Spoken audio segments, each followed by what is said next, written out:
ตาพวกน้องหลั่งไหลที่ได้ไกลพัดบ้านเมืองมาพวกอ้ายไปเห็นบ่เว้นคงหลั่งน้ำตาสงสารพวกน้องเถิดนาอพยพมานี้ใกล้เมืองบ้านเสียงควรสาวอ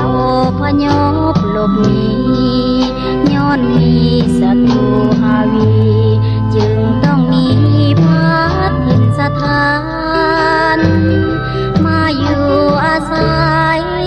เมืองไทยนี่อยู่สุขสันต์ขอวอนพวกอายสงสารจึงห้องเพลงควรกล่อมหัวใจเศร้ามีสาวเผ่าแมวเผ่ายาวอีกเผ่าลาวทั้งที่อพยพมาถึงยังคำนึงคิดถึงบ้านเก่า